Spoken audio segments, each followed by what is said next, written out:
Et bonjour les Capricornes, bienvenue pour votre horoscope mensuel pour le mois de mars 2023. On va découvrir les cartes ensemble. Ok.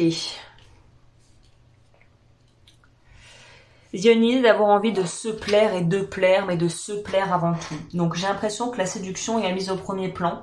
On n'est pas trop sur des compétences vraiment pratiques ou sur l'envie d'en mettre plein la vue et de vouloir absolument être au top du top sur le plan carrière et pro.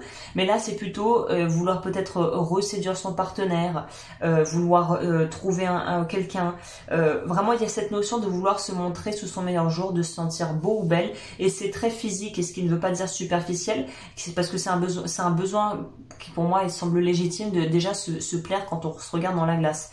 Donc là il y a peut-être une idée de vouloir changer sa garde-robe, petite coupe de cheveux du printemps, enfin bon il y a quelque chose par rapport à l'envie de se présenter d'une manière qui soit alléchante et qui soit qui donne envie quoi, qui présente bien.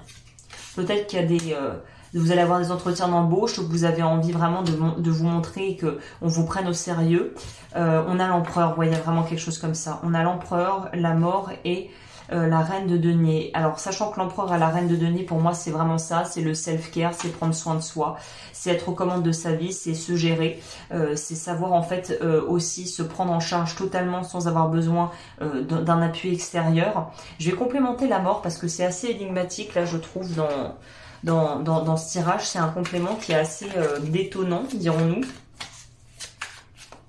C'est peut-être l'envie vraiment d'être dans quelque chose de passionné et de séduire quelqu'un, hein, de vouloir un petit peu, au niveau amoureux, voilà, il y a quelque chose qui se passe, quoi. Oui, on a envie de se relever après peut-être une déception amoureuse et en fait votre manière à vous de pouvoir digérer ce qui s'est mal passé ou voilà le couac qu'il y a eu sur votre vie sentimentale, c'est justement, et c'est une réaction que je trouve tout à fait sensée, c'est de se dire bon bah voilà, c'est pas parce que je me suis fait jeter, que je me suis pris un râteau que je vais être condamnée à vivre ça toute ma vie, mais au contraire c'est de se dire ok je me suis pris un râteau, et ben je me relève, je me fais encore plus beau ou belle que j'ai été par le passé et je me remets en selle et j'avance et je sais que quelqu'un verra ma valeur et que quelqu'un voilà sera sensible à ce que j'ai à offrir. Voilà. Singe, j'observe la légèreté de la vie et je prends chaque obstacle avec humour. C'est intéressant. Ah, j'avais oublié une carte pour vous. Qu'est-ce qu'elle disait celle-là?